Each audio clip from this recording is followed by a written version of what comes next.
আসসালামু আলাইকুম। হ্যালো আমার লাভলি ভিউয়ার্স।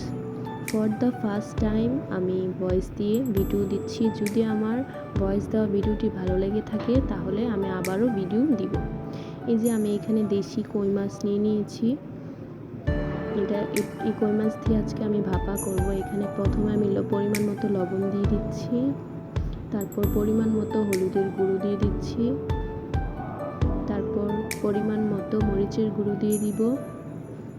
এখানে আমি আজকে মরিচের গুঁড়ো কম দিব, কারণ আমি শুকনো মরিচের বাটা দিব। এই যে শুকনো মরিচের বাটা আমি দিয়ে দিচ্ছি। পরিমাণ মতো শুকনো মরিচের বাটা দিয়ে আমি এখানে রসুন বাটা দিয়ে দিব পরিমাণ মতো।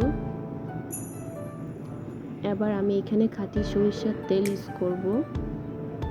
এখানে আমি পেঁয়াজ কুচি এবং টমেটো কুচি দিয়ে দিব। এবার আমি এটাকে ভালোভাবে মেখে নিব। ভালোভাবে মশলাগুলো মেখে নিয়ে মাছের গায়ে ভালোভাবে মশলাগুলো লাগিয়ে নিব।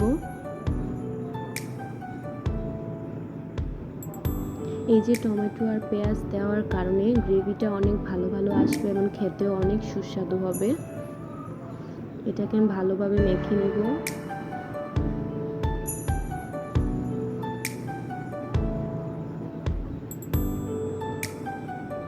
এই যে আমি মাছের গায়ে ভালোভাবে মশলাগুলো মাখিয়ে নিয়েছি। এবার পরিমাণ মতো পানি দিয়ে দিব।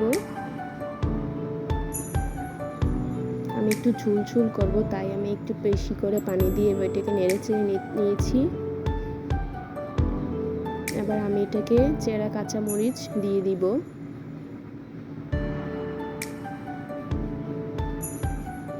এখন আমি এটার উপর আবার সাদা তেল দিব।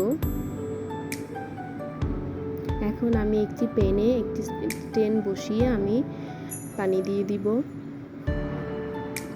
এখন এটার উপর আমি বাটিটা বসিয়ে দিব এবং ঢেকে দিব।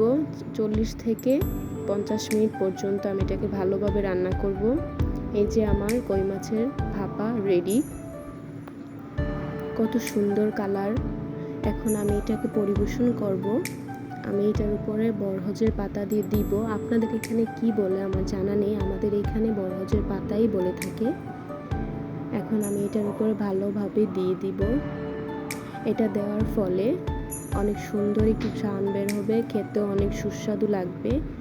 যদি আমার রেসিপিটি ভালো লেগে থাকে তাহলে একটি লাইক করে দিবেন। যদি আমার ভিডিওটি ভালো লেগে থাকে তাহলে সাবস্ক্রাইব করে আমার পাশে থাকবেন। আল্লাহ হাফেজ।